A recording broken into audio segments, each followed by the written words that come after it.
première victime est Jeanne-Marie Cuchet, lingère et veuve de 39 ans, qu'il rencontre en février 1914 dans les jardins du Luxembourg.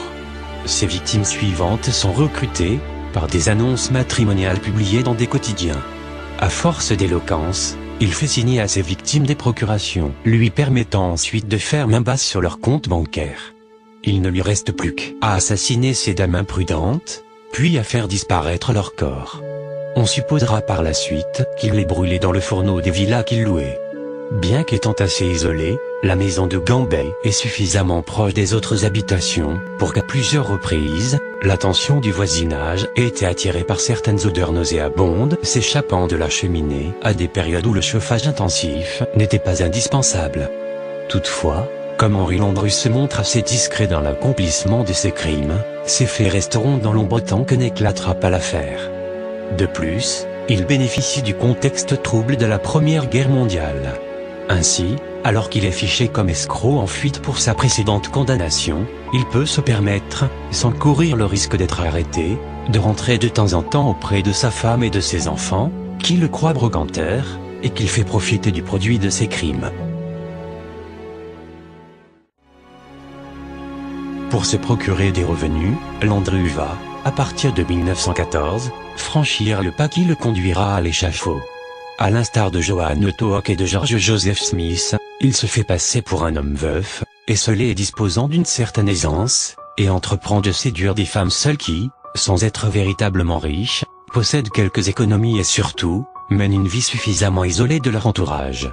Simulant une prospérité, qui n'est que de façade, il leur fait miroiter le mariage et les invite à séjourner brièvement dans une villa isolée qu'il loue, d'abord à Chantilly, puis à Vernouillet, et enfin à Gambetta-la-Sénéoise, actuel département des Yvelines.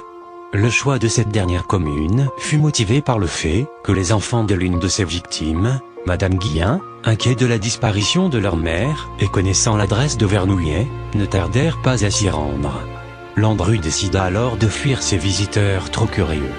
En outre, la Belle Époque et la Première Guerre mondiale voient le développement du travail féminin. Soit les midinettes, grisettes, trottins, parfois obligées de pratiquer la prostitution occasionnelle pour survivre, sont autant de femmes seules susceptibles d'être ses victimes puisqu'il se présente dans ses annonces comme un homme veuf et aisé, capable de subvenir à leurs besoins.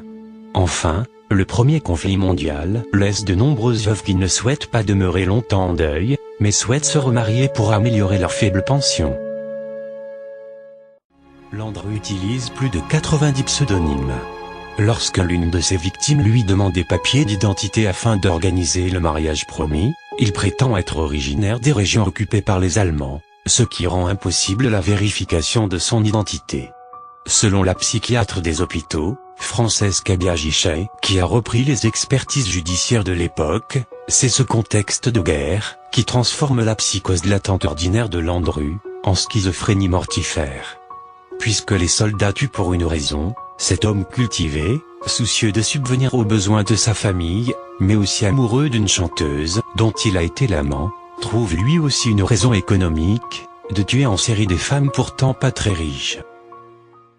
À la fin de 1918, le maire de Gambay reçoit une lettre d'une certaine Madame Pella, lui demandant des nouvelles de son amie Madame Anne Colomb, qui fiancée à un monsieur Dupont, s'était établie avec lui à Gambay. Le maire répond qu'il ne connaît pas cette personne.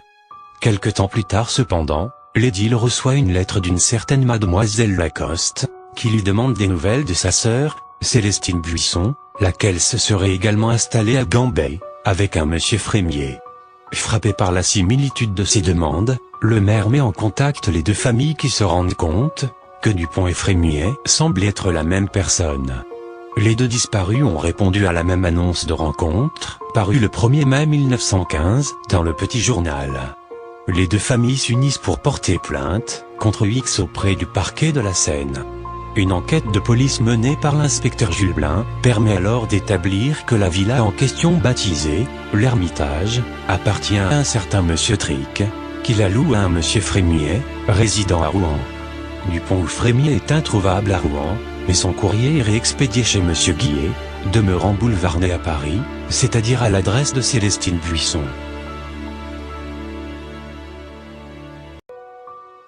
Mais l'enquête piétine, et les recherches sur cette personne demeurent vaines. Jusqu'à ce que, le jour du 8 avril 1919, une voisine de Mademoiselle Lacoste reconnaît le mystérieux homme, au bras d'une nouvelle amie. Sortant d'un magasin de faïence, de la rue de Rivoli à Paris, où il avait acheté des bibelots.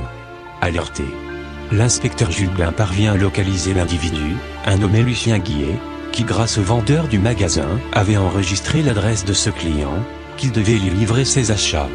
Ce Lucien Guillet est arrêté à son domicile, du 76 rue de Rochechouart, le 12 avril 1919, jour de ses 50 ans, à 6 heures du matin, qui est l'heure légale pour procéder à une arrestation, par les inspecteurs, Braunberger et Jules Blin. L'inspecteur Jules Blin, ayant monté la garde devant la porte toute la nuit. Il l'accuse d'escroquerie, et d'abus de confiance. Il retrouve à son domicile un permis de conduire au nom d'Henri-Désiré Landru, et un petit carnet sur lequel sont inscrits 11 noms, dont ceux des 2 disparus sur lesquels enquêtait Jules Blin. Une autre version veut que pendant son transport en hippomobile, vers les bureaux des brigades mobiles, Landru sorte un petit carnet noir de sa poche, et tente de le jeter par la fenêtre, mais le brigadier Riboulet s'en empare.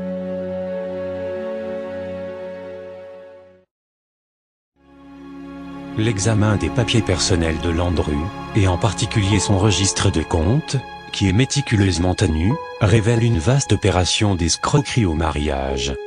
Pas moins de 283 femmes sont entrées en contact avec Landru, à la suite d'annonces matrimoniales passées par celui-ci dans des journaux, mais beaucoup d'entre elles ne deviennent pas ses victimes, car elles ne sont pas assez isolées de leur entourage, ou n'ont pas assez de biens. Dans le carnet de Landru, qui est traduit par le brigadier Riboulet, et la découverte par le commissaire d'hôtel, des noms de 11 femmes déclarées officiellement disparues, conduit le juge Bonin à inculper Landru de meurtre, en mai 1919. Des perquisitions ont lieu chez Landru, au 22, rue de Châteaudun à Paris, mais aussi dans les 2 villas qu'il louait successivement, à Vernouillet, puis à Gambé, conduisant à la découverte de débris supposés humains dans un tas de cendres retrouvés dans un hangar, dans la cheminée, et dans la cuisinière. On trouve également des agrafes, des épingles, des morceaux de corset, des boutons en partie brûlés. En tout, la police retrouve 4,176 kg de débris d'os calcinés, dont 1,5 kg provenant de corps humains, ainsi que 47 dents ou fragments de dents. Le médecin légiste annonce à la presse que ces os correspondent à 3 têtes, 5 pieds et 6 mains. Le 28 juin 1919, les enquêteurs Kling et Bell font brûler dans la cuisinière une tête de mouton et un gigot de 7 livres. Ils constatent que le tirage de la cheminée est excellent et que la graisse de la viande assure une parfaite combustion. De même, les enquêteurs retrouvent dans un garde-meuble, un garage loué à Clichy, par Landru, des meubles ayant appartenu à l'une des victimes. Landru, après les avoir fait disparaître, se rendait à leur domicile, faisait le déménagement avec son fils, qui prenait son père pour un entrepreneur, et les entreposait avant de les revendre aux enchères.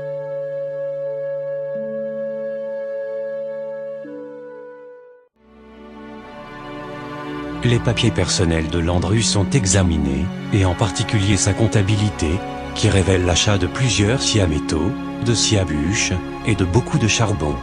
Les noms des fiancés y sont même associés à des heures qui paraissent. Pour les enquêteurs, cela constituerait les heures des crimes. Le 12 avril 1917, Mademoiselle Bablé à 4 heures du soir, le 1er septembre 1917, Madame Buisson à 10h15, le 26 novembre 1917, Madame Jaume à 5 heures, le 5 avril 1918, Madame Pascal à 17h15, et ainsi de suite, et ainsi de suite. L'un des éléments les plus accablants est fourni par des reçus de billets de train. Landru achetait, lors de ses déplacements en train, à Vernouillet ou à Gambé, un billet aller-retour pour lui, et un aller simple pour la fiancée. Il semble aujourd'hui acquis, tant par les analystes que par les historiens, que les victimes étaient découpées, et que les corps, soit le tronc, les jambes, et les bras, étaient soit enterrés dans des bois, soit jetés dans des étangs. Tandis que les têtes, mains et pieds étaient incinérés, vraisemblablement dans la cuisinière de la villa. Le 18 août 1920, le juge Bonin récapitule toutes les charges. Le dossier est si volumineux, que le substitut Gazier, chargé d'établir le réquisitoire définitif, profite des vacances du juge Bonin pour l'étudier, dans le cabinet du magistrat. Le dossier contient en tout plus de 5000 pièces en preuve. Malgré ces éléments accablants, Landru n'avoue rien pendant ses nombreux interrogatoires, parlant seulement à 2 aliénistes, pour tenter de les manipuler, et se faire passer pour irresponsables. Le procès fleuve qui passionna les contemporains s'ouvre, après 2 ans et demi d'instruction, le 7 novembre 1921, devant la cour d'assises de Seine-et-Oise, siégeant à Versailles. La cour est présidée par le président Gilbert, assisté de messieurs Schuller et Gloria, comme assesseurs. Et maître Godefroy officie comme avocat général. Landru choisit comme avocat maître Vincent de Montrouge-et-Affleury, assisté de maître Auguste Navière du Treuil, tandis que les parties civiles sont représentées par maître Lagasse et Surcouf. Le procès à grand spectacle attire le tout Paris, Mistinguett, Rému, Berthe Bovy ou Colette, qui est alors chroniqueuse judiciaire. Et même l'aristocratie étrangère, qui sont charmés par son humour provocateur. Des dessins en cours de procès y sont réalisés pour la presse, par le jeune artiste peintre René Aubert. La cuisinière dans laquelle Landru était supposé avoir fait brûler les corps de ses victimes, est même transportée dans la salle d'audience. Landru nie jusqu'au bout être l'auteur des crimes dont on l'accuse, concédant toutefois avoir volé et escroqué ses supposées victimes. Et il fait preuve à diverses reprises d'une éloquence souvent provocante devant la cour. Landru est également renommé pour certaines de ses réparties, certaines seront attestées par les témoins de l'époque, allant, par exemple, jusqu'à s'exclamer « Monsieur le Président, chaque fois qu'on voit sur mon carnet un chiffre en haut d'une page, on en déduit que ce fut l'heure où j'accomplissais un crime. » Voyons, Landru, toutes ces femmes et vos enfants ne disaient rien. Quand je donne un ordre à mes enfants, moi, monsieur le juge, ils obéissent. Ils ne cherchent pas le pourquoi ni le comment. Je me demande comment vous élevez les vôtres. Vous parlez toujours de ma tête, monsieur l'avocat général. Je regrette de n'en avoir pas plusieurs à vous offrir. Moi, j'ai fait disparaître quelqu'un, eh bien, c'est alors, si vous croyez, ce que racontent les journaux. Alors que Landru vient de déclencher l'hilarité du public, par une nouvelle repartie, le président lance une menace sur la salle. Si les rires continuent, je vais demander à chacun de rentrer chez soi. Pour mon compte, monsieur le Président, ce n'est pas de refus. Son avocat maître Montrouge-et-Affleury le défendra avec talent. Une scène mémorable eut lieu pendant sa plaidoirie, où il affirma que des victimes avaient été retrouvées, et allaient venir se présenter devant la cour d'assises. Le public et les jurés tournèrent la tête vers la porte que le ténor du barreau avait alors désignée, et après avoir laissé planer le suspense, souligna le fait que tous ceux qui avaient tourné la tête vers la sortie avaient ainsi démontré leur manque de conviction concernant la réalité des assassinats imputés à son client, mettant en évidence l'absence de preuves formelles contre Landru, faute de cadavres retrouvés. L'avocat général rétorqua du tac au tac que Landru, lui, n'avait pas tourné la tête vers la porte. Mais, face à une série de témoignages accablants, et un faisceau de présomptions convaincantes, son avocat maître Montrouge-et-Affleury ne peut lui éviter d'être condamné à mort. Au terme de 8 heures de délibération, les jurés déclarent Henri-Désiré Landru coupable de 11 meurtres, et le condamnent à la guillotine, le 30 novembre 1921. Le 24 février 1922, Alexandre Millerand, président de la République, rejettera le recours en grâce, déposé par son avocat.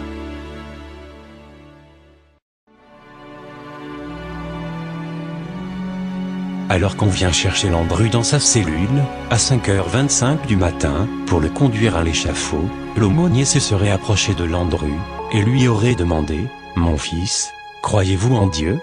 Landru lui ayant répondu « Monsieur le curé, je vais mourir, et vous jouez aux devinettes. » Landru est guillotiné, à l'entrée de la prison de Versailles, à l'aube du 25 février 1922, par le bourreau, du nom de Anatole Debler, qui nota dans son carnet « Il est 6h10, et le temps est clair ». Landru a demandé comme dernière volonté, de pouvoir se laver les pieds, ce qui lui a été refusé par peur d'un suicide. Peu avant son exécution, alors qu'on lui propose un verre de rhum, et une dernière cigarette, Landru décline l'offre et répond « Ce n'est pas bon pour la santé ». À son avocat qui, au pied de l'échafaud, lui demandait si, finalement, il avouait avoir assassiné ses femmes, Landru lui répondit « Cela, maître, c'est mon petit bagage ».